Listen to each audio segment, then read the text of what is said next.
প্রতীক্ষিত পথচলার শুরু, সব মিলিয়ে যেন নতুন যাত্রার মঞ্চ। সমর্থকদের উন্মাদনা বেড়েছে বহুগুণে। হামজা জামালদের ভিতের ওপর দাঁড়িয়ে নতুন প্রজন্মের ফুটবলাররা লিখতে চায় নিজেদের গল্প। প্রতিপক্ষ ভুটান, যাদের বিরুদ্ধে অতীতে আছে ব্যথার স্মৃতি, তবে এবার সেই স্মৃতির ওপর ছাই চাপিয়ে সংবাদ সম্মেলনে আত্মবিশ্বাসী কণ্ঠে কথা বলেছেন কোচ ও অধিনায়ক দুজনেই। কারণ এবার লড়াই শুধু 90 মিনিটের খেলা নয়, বরং ঘরের মাঠে ফুটবলের পুনর্জাগরণের লড়াই।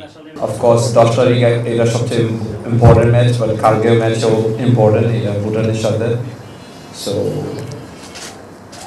we will give our best tomorrow, কিন্তু our main focus হচ্ছে 10 তারিখ, বাট কালকে জিততে হবে। All that support definitely is gonna help the team to push harder, to be stronger, to be more intense, and to be closer to win both the matches. That is the গোল বলের খেলায় অনিশ্চয়তা থাকবেই, আর তাতেই তো লুকিয়ে নাটকীয়তা। ভুটানের সাথে অতীতের হোঁচট বাংলার ফুটবলে এক অন্ধকার অধ্যায় হলেও আজকের বাংলাদেশ সেই অধ্যায়ের নয়। আজকের দল আশার রঙে রাঙা। জামালের দেখানো পথে দলের সাথে লাল সবুজ জার্সি গায়ে জড়িয়েছেন আরও 5 জন প্রবাসী ফুটবলার।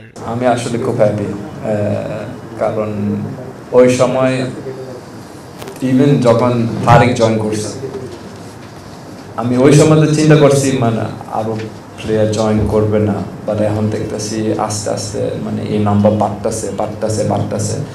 সো এটা আমি মনে করি এটা দেশের জন্য ভালো হবে।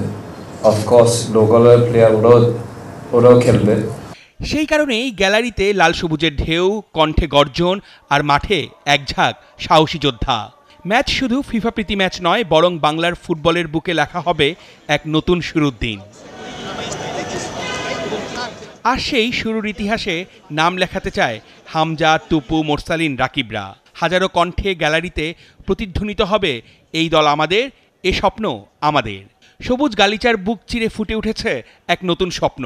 প্রবাসীদের সাথে দেশি ফুটবলারদের পায়ে জেগে ওঠার গল্প, যাদের চোখে ঘরের মাঠে দেশের হয়ে বুক বাজি রেখে রুখে দাঁড়াবার স্বপ্ন।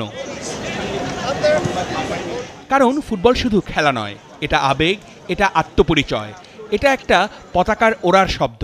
গোল বল ঘোরে, লক্ষ্য বদলায়, গল্প কখনো নায়ক, কখনো ট্র্যাজেডি। ভুটানের সঙ্গে অতীত আছে কষ্টের কান্না, হারের ইতিহাস, কিন্তু আজকের বাংলাদেশ হার ভাঙে না, আশায় গড়ে ওঠে। না, লাস্ট যখন আমরা ভুটানের সাথে খেলছি সিচুয়েশন একটু ডিফারেন্ট, কারণ লাস্ট টাইম যখন আমরা ভুটানের সাথে খেলছি maximum player didn't play for 2-3 months, আর এখন লিগ মাত্র শেষ হয়েছে, সো সবাই ম্যাচ ফিট আছে। সো ডিফারেন্ট ইজ মানে ইটস আ ডিফারেন্ট সিনারিও। দীর্ঘদিন পরে গ্যালারিতে ফিরবে হর্ষধ্বনি, যেখানে বাবা তার ছেলেকে বলে উঠবে, দেখিস এবার গোল হবে।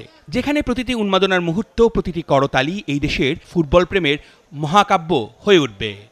নতুন করে সাজানো চকচকে গালিচায় আবার ফিরছে সেই পুরনো গল্প, ফুটবলের উন্মাদনা, যেখানে তপু, জামালরা নেতৃত্ব দিয়ে শানিত করেছে গোটা দলকে। ঘরের মাটিতে হামজার অভিষেকের অপেক্ষায় দেখা মিলবে ফাহমিদুলের।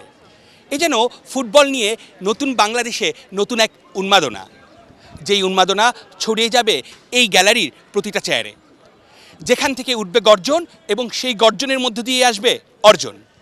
অর্ণব বাপি, ৭১, ঢাকা।